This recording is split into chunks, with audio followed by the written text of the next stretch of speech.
Today we're going to be talking about an ER, an emergency room. Exactly. We're bringing you our very own ER drama here at English Pod.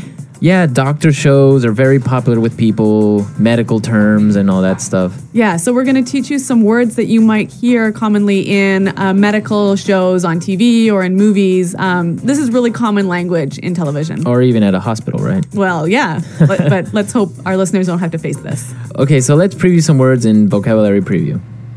Vocabulary preview. All right, so what's our first word? Okay, the first word is CPR. CPR. CPR. So that's pretty easy. What does that mean? Well, it's short for cardiopulmonary resuscitation. Okay. If that means anything to you. Well, cardio is related to the heart. Uh-huh. Pulmonary refers to the lungs. Yep. Resuscitation means to come back to life. Yes. So basically CPR is, you know when someone stops breathing, you put your mouth on their mouth and you breathe inside their lungs? Okay, to give them air. Yeah. Oh, okay. So CPR. That's CPR. Okay. So let's take a look at our next word. BP. BP. So BP is short for Blood pressure. blood pressure. That's Yeah. just the way that doctors use it in the emergency room. Exactly. Pretty simple. Okay, so blood pressure. And our last word, acute respiratory failure. Acute respiratory failure. So what is that exactly? That sounds complicated. Basically, it's really serious that you stop breathing. You stop breathing. Yeah. Okay. So if you go into acute respiratory failure, then the doctor or somebody has to perform CPR. Right. All right, cool. Okay, so we've previewed these three great words. Now let's listen to our dialogue for the first time. It's going to be really fast and you're going to have a lot of drama in it, so don't worry if you don't understand everything. Yeah, we're going to come back and teach you some of the important language.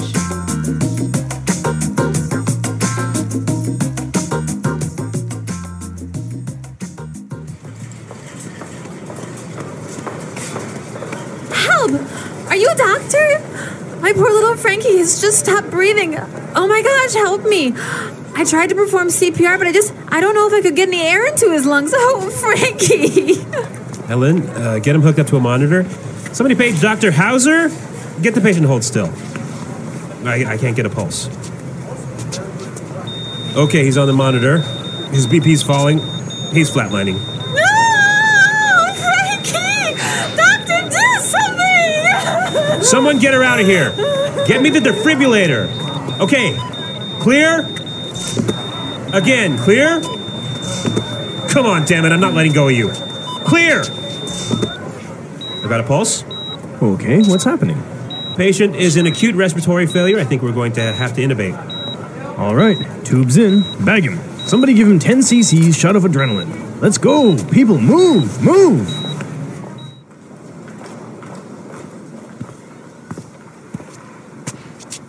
Doctor, oh, thank God.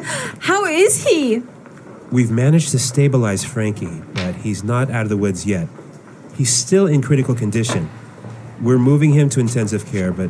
Doctor, just do whatever it takes. I just want my little Frankie to be okay. I couldn't imagine life without my little hamster.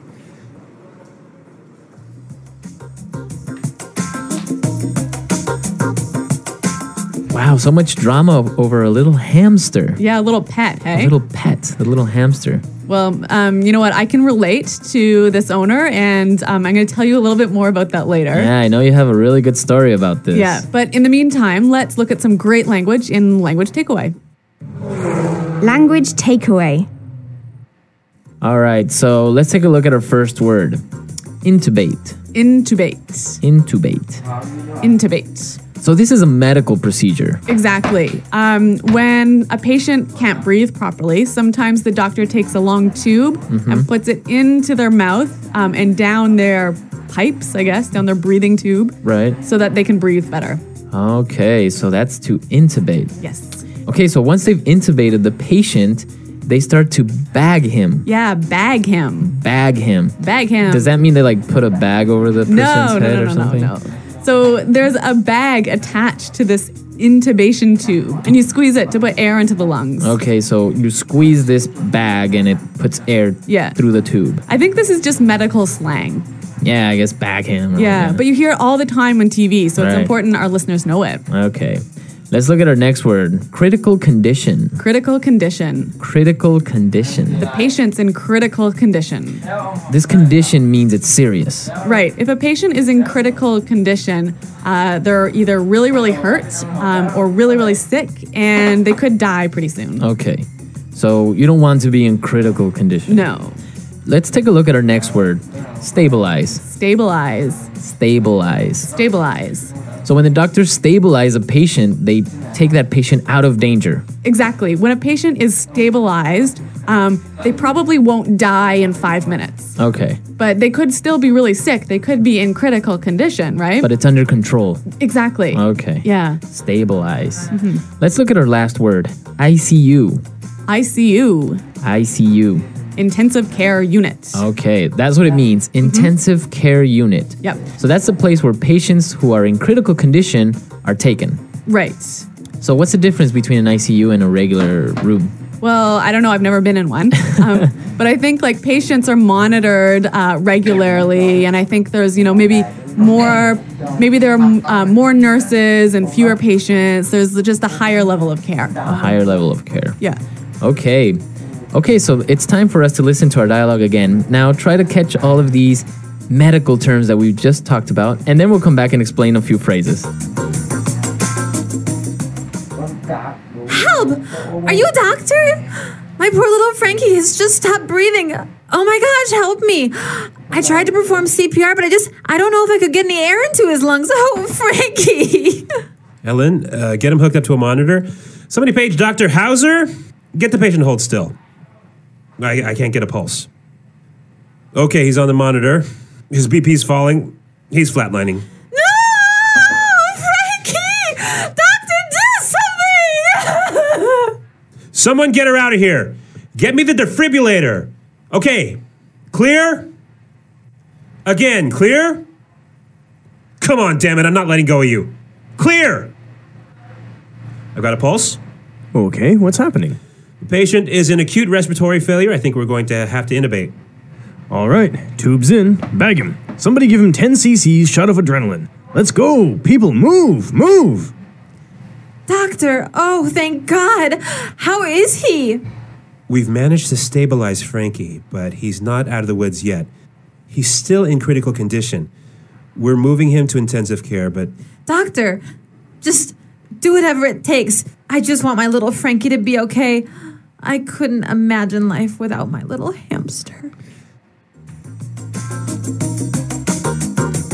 Okay, so there are some really good phrasal verbs in this dialogue. Yeah, a couple of good phrasal verbs. Okay, so let's take a look at these phrasal verbs in putting it together. Putting it together. All right, so what's our first phrasal verb today? Hook up. Hook up. Hook up. So to hook up. So when we talk about hooking something up, we are usually talking about electronics, right, Marco? Yeah, you usually hook up your TV or Yeah. your computer. Yeah. So why don't we listen to some examples of how we would use hook up? Example 1. I finally got a Nintendo Wii. Come on, help me hook it up to the TV. Example 2. I don't know how to hook up this new DVD player. Can you help me? Example 3. I just hooked up my new HD TV. Want to come over and watch a movie? Great. So you can see that there are a few different variations of this pattern here with the word hook up because it's a phrasal verb. Exactly. And I think the same patterns can apply to our next phrasal verb. Hold still. Hold still. Hold still. Hold still. So the doctor needed the patient to hold still. Right. To stop moving. Stop moving, exactly. Okay, let's listen to some more examples of hold still because, again, it's a really great phrasal verb that you can change up a little bit. Example 1. If you don't hold still, I can't see if you have something in your eye.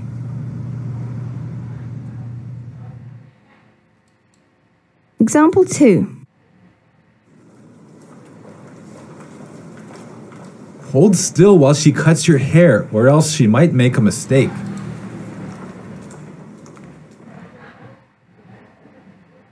Example 3. Hold still. You have a bee on your back. Okay, hold still. Great word. Yep. All right, one final phrase for you. Out of the woods. Out of the woods. Out of the woods. Out of the woods. So when someone's out of the woods, they're Free from danger.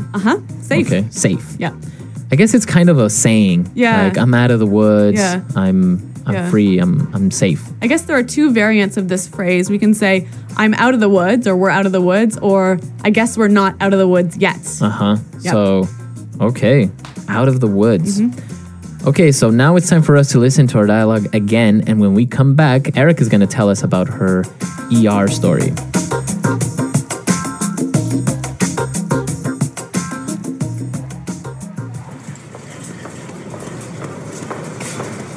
Help! Are you a doctor? My poor little Frankie has just stopped breathing. Oh my gosh, help me. I tried to perform CPR, but I don't know if I could get any air into his lungs. Oh, Frankie. Helen, get him hooked up to a monitor. Somebody page Dr. Hauser. Get the patient to hold still. I can't get a pulse. Okay, he's on the monitor. His BP's falling. He's flatlining. No! Frankie! Doctor, do something! Someone get her out of here. Get me the defibrillator. Okay, clear? Again, clear? Come on, damn it, I'm not letting go of you. Clear! I got a pulse. Okay, what's happening? Patient is in acute respiratory failure. I think we're going to have to intubate. All right, tubes in. Bag him. Somebody give him 10 cc's shot of adrenaline. Let's go. People, move, move.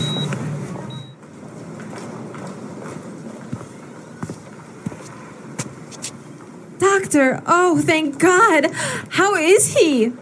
We've managed to stabilize Frankie, but he's not out of the woods yet. He's still in critical condition. We're moving him to intensive care, but... Doctor, just do whatever it takes. I just want my little Frankie to be okay. I couldn't imagine life without my little hamster.